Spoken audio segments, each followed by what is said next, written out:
So this is going to be a super quick video that's going to talk about FRM Part 2 examination.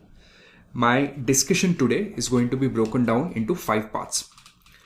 First, I'm going to give you a little bit of overview in terms of what subjects we have, how easy or difficult those subjects are in general, like candidate perception, and historical pass rate, and very generic discussion so you get acquainted with the course. Most of you would probably know it, but we'll just go through it again. Then we will talk a little bit about the FRM Part 2 in 2021 in terms of what options we have. We will talk about how to study, which I think is going to be very interesting. I'm going to talk about what content is available with Fintri for FRM Part 2 preparation. And then we're going to talk about the new batch or the live sessions that I'm planning to do this season. All right, so that's a 5-part discussion. Let's get started. First, an overview. So as you guys know, we have total 5 or 6 subjects to deal with depending on how you slice them. The first subject is your market risk. Let me just fire up my writing tool here. Okay. So your first subject is market risk. In terms of weight, it's 20%.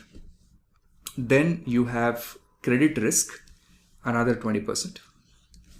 Then you have operational risk, another 20%, right? So these are your 3 20% subjects: market, credit, operational risk. Then this was a new introduction to the 2020 curriculum last year, and very interesting subject, but of course candidates also found it a little difficult. I kind of was recording video in the previous session, so I know a little bit more in depth about how the subject is sliced. I'll talk about that in a bit. This is 15%. Then we have the investment management, which is a pretty light subject for FRM Part 2 standards, which is 15%. And then we have current issues. It's more like you're reading a newspaper that gets updated every year sort of stuff, 10%, right? Now, this is how your subjects are sliced.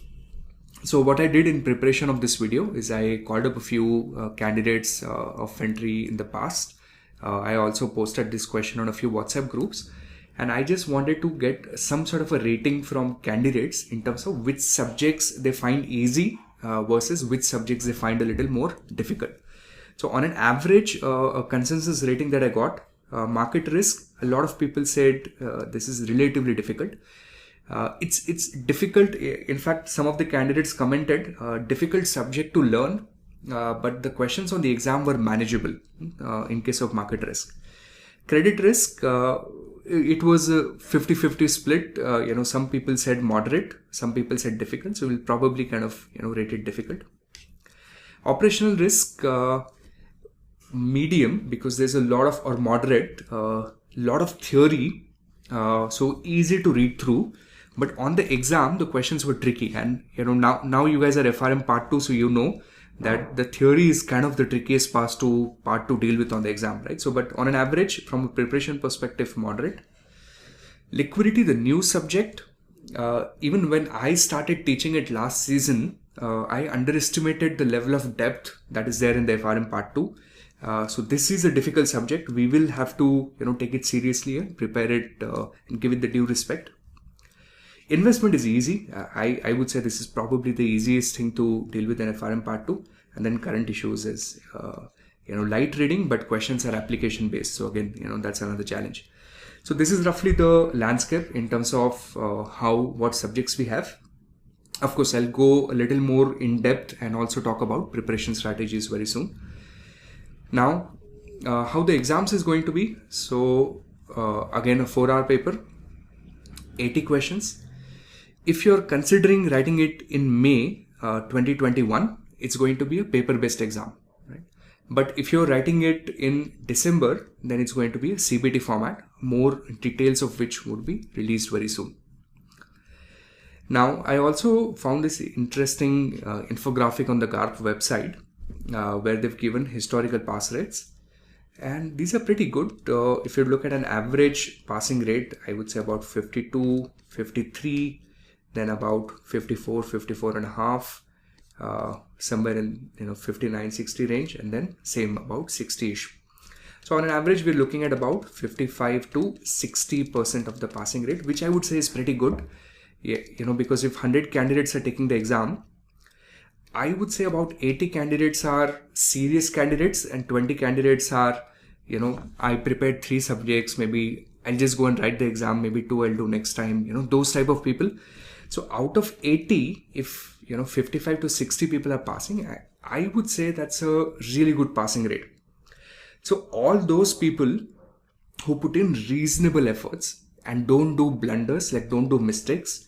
So more of a negative screen, that if you're not doing a lot of mistakes and sticking to a moderate to reasonable schedule, I think you have a chance of getting through FRM Part 2, a reasonably good chance.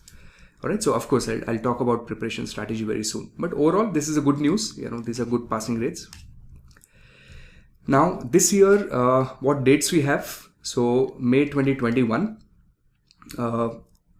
Early registration on their GARP website, the date was 31st of January. Which is kind of strange because the results were announced, after that. So I'm not really sure whether early registration is still possible. I think it's not, but I'm not sure. If you know it, you can just, let me know in the comments, please. But standard registration is what I could see on their website, and the pricing was $750. Okay.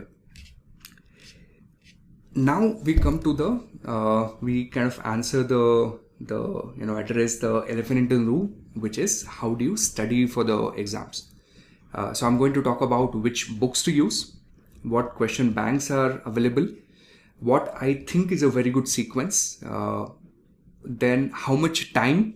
I'm going to also address whether you should consider signing up for May or whether you should consider signing up for December. So I've done some rough maths there. And then I'm also going to talk about some high value tips. So first, what sources of reading material is available? So we have Kaplan, decent. In my understanding is these are kind of, summaries of your core material or the GARP reading. But they've done a decent job because they have a structure in terms of how they present the content. Then of course we have the GARP books. And they've kind of improved drastically, year on year over the period of time. So we have an option of GARP. We do have Fintri Juice Notes for FRM Part 2, but it's a work in progress.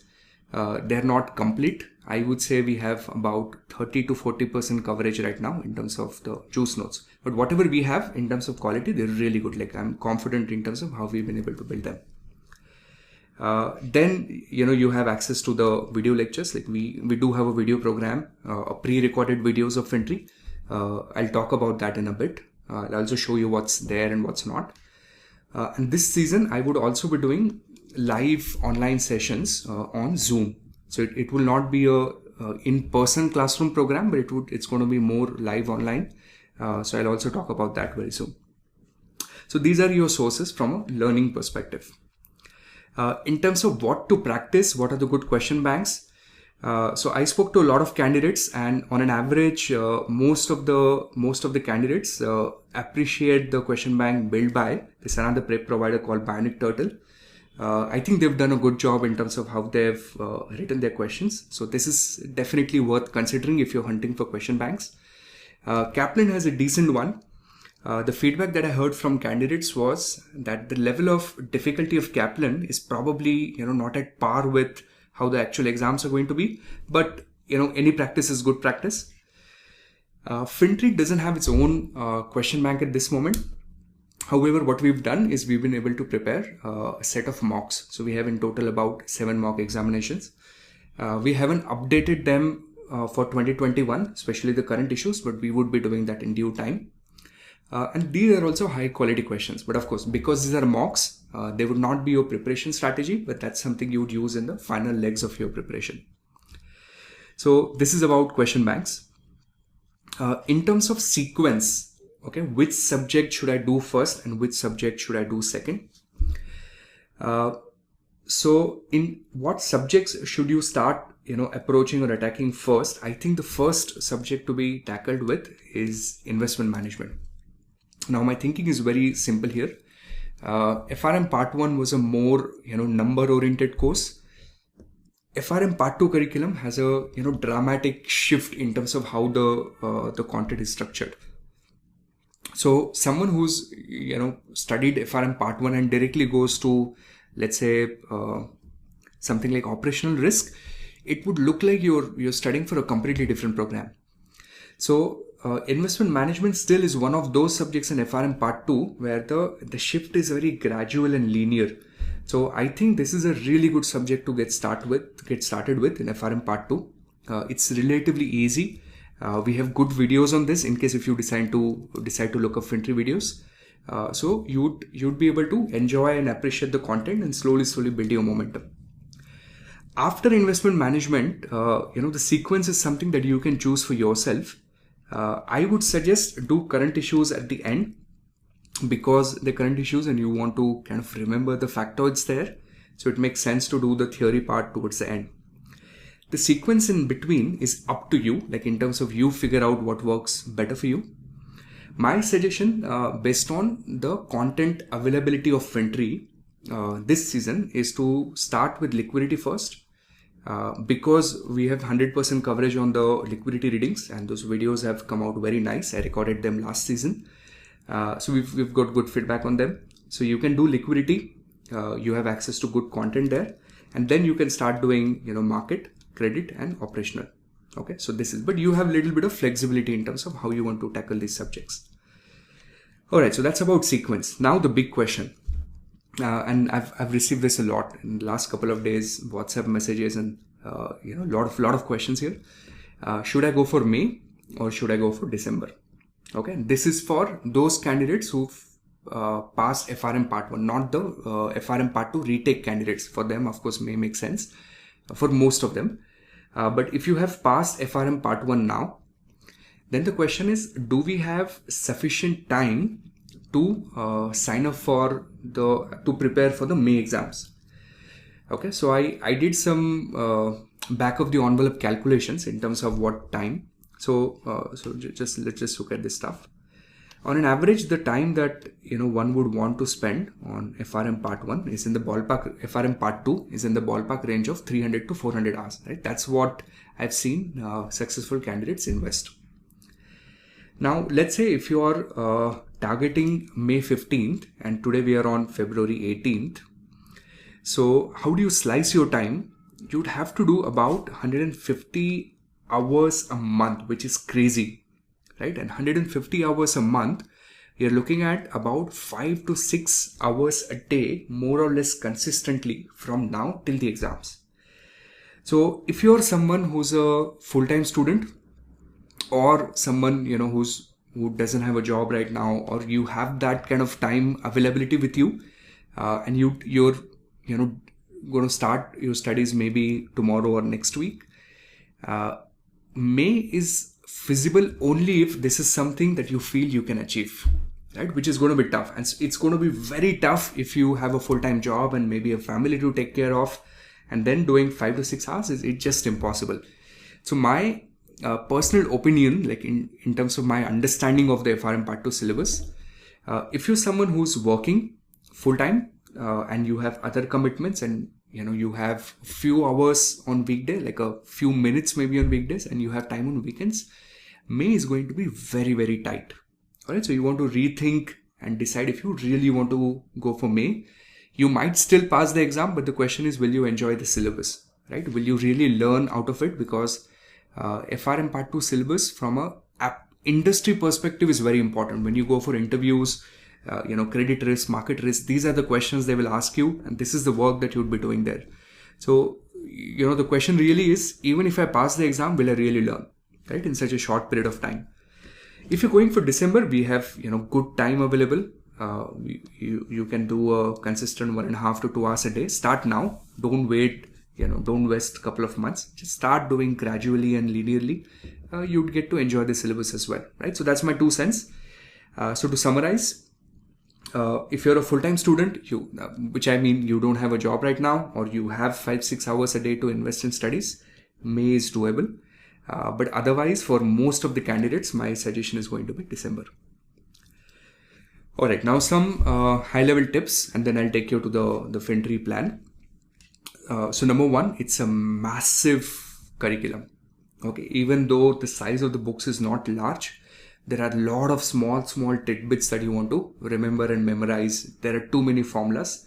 So you will have to have a revision strategy right from day one. In general, what I suggest candidates, and this is for all professional exams, is 20% of your daily study time, invest that in revising what you've been studying so far. Okay, so the first 20%. So if you have, let's say, only 60 minutes to study, so about 12 to 15 minutes, use that for revision of what you've already done and use 45 minutes for studying the new content. This becomes all the more important because people think of revision as a static activity, like something that I would do towards the exam. It doesn't work that way with these type of courses. Keep on revising on a daily basis. Figure out smart ways of revising. Use post-its, commuter notes. I have plenty of videos on YouTube. Look them up in terms of how to revise effectively. This one is important. One common feedback that I get from candidates is they say, Utkarsh, एक बार पढ़ने से question समझ में ही नहीं आया. Like we read the question once and we just couldn't, or I couldn't understand what the question said, so I had to read it again, right? And that kills time on the exam. And my guess is the reason why that happens is because there is a lack of strong comprehension skills there, right? So you're not comprehending quickly what the question writer is trying to convey, and that probably happens because of lack of reading, right? Now which was okay for FRM part 1 maybe because the question sizes were smaller, but part 2 there would be a few case studies, right? A case study with probably 2 questions, so 1 pager or a half 75% pager case study, and then 2 MCQs after that. So it's important that you have that skill to read through the content quickly, and it's important that you understand what they're trying to say, and this comes with practice, right? There's no magic pill here.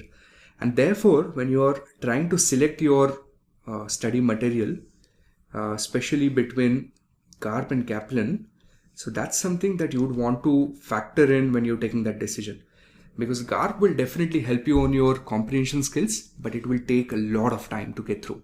Kaplan would be quick and easy. They'll give you what you need, but then you don't get that opportunity to work on your comprehension skills. So this is something that you want to factor in when you take that decision. Next one, it's an application based exam. The feedback of the candidates was, I had read the books, like a lot of them would read Kaplan. I knew what they were talking about, but the questions were not based on whether I know this or not. The questions were like as if I'm a practitioner and I'm supposed to solve a real life problem.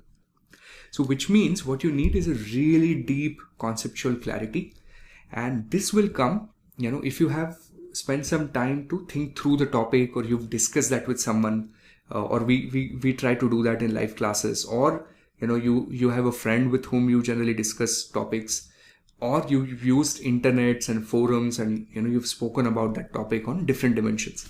So again, this is important because if you're targeting May, again, you're going to be squeezed for time, right? So you might get through, the facts, but you probably not have a deeper application level concepts.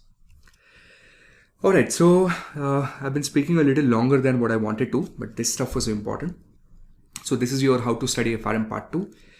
So if you, at this stage, if you're someone who's not interested in looking at FinTree program, video is more or less done for you. I'm going to use the next 5 minutes and quickly talk about what content we have and what I plan to do this season. Okay, so FinTree content updates. Now I just updated the Excel file that we maintained for FRM part 2. And let me just quickly open and show you what is going to happen here. Okay. So this is your these are your 4 subjects. This is the list of readings that you have. Now the black highlighted parts here, the blacked out rows, are the readings where we do not have content available as of now. Okay, so if you quickly want to just scan through the file, there is no video available on parametric approaches, capital structure and banks, these 3 readings. Then these 5-6 readings in operational risk, a few more here, and then we don't have any coverage on current issues right now. Now this Excel file is available on Fintri site on the course purchase page. So before you decide to sign up, make sure you go through this file carefully so that you understand what we have and what we do not, right? So there is no expectation mismatch. The blue ones are the ones where the video lectures are right now available, right? So almost the whole of market risk is available. Then, about 80-90% of, or let's say 70% of credit risk is available. 50% of operational risk, I would say. 100% of liquidity is available. Almost 100% of risk management is available, and current issues are not available, and we'll probably not do them because by the time we finish recording videos, the syllabus will change. So it's like we're chasing a moving target, so it doesn't make sense. But we do write questions on them. Now, within that, what you need to know is not all videos are recorded by me. Some videos are recorded by me, and then some videos were recorded by another instructor who used to be with us in the past. Now, in general, if you're someone who studied FRM Part 1 with me, then the style of the other instructor is a little different, and probably you're not going to appreciate if you come with the same expectation.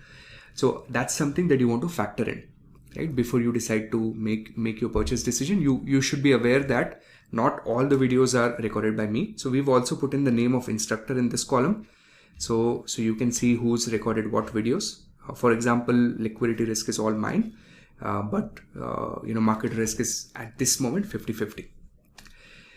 Now, what I plan to do over the period of next 1.5 year is to reach to a 100% coverage level and 100% coverage of my videos as well, so that candidates get a choice in terms of which video they want to watch, like in terms of instructor, which videos they want to look at. So I will be doing new recordings this season, and these would be live classroom sessions or live Zoom sessions. And these are the details in terms of calendar. So I'm going to start the recordings from 23rd of February, which happens to be next Tuesday, about 5-6 days from now. That's going to be the session number 1. I would be doing about, how many of these? Roughly about 9 sessions on market risk, where I would be recording these videos. So once that is done, you would see these green, red mentions here. So new videos would be coming up on market risk, and these would be available for May exams as well. So if you're a candidate who's considering writing exams in May, I think by the time you reach your exams, we will have 100% coverage on market risk, and all the videos will be mine. So then you would get a choice in terms of which videos you want to watch. Then after that, these are the videos that we would be recording for the credit risk, which will not be available in time for the May attempt. These videos will be available for the candidates who are writing in December. So if you're someone who's writing by December, then you can expect the entire market risk, credit risk, and liquidity is anyways there, videos available by me. But operational risk will still not be complete. It will still take us a little time to finish operational risk, which will probably get pushed to 2022. All right, so this is roughly the plan. We don't have different variants on the Fintri side in terms of FRM Part 2 product because it's not 100% yet. So it's a single variant, just online pre-recorded videos where you get access to whatever is already recorded, and access to the live sessions is available free of cost to all the candidates who signed up for the existing program, the single program. So we don't have a separate classroom program per se. All right, so this is what Fintri has, and hopefully this video was able to help you figure out a little bit about FRM Part 2. So that's it from my side. Thank you very much and enjoy your studies.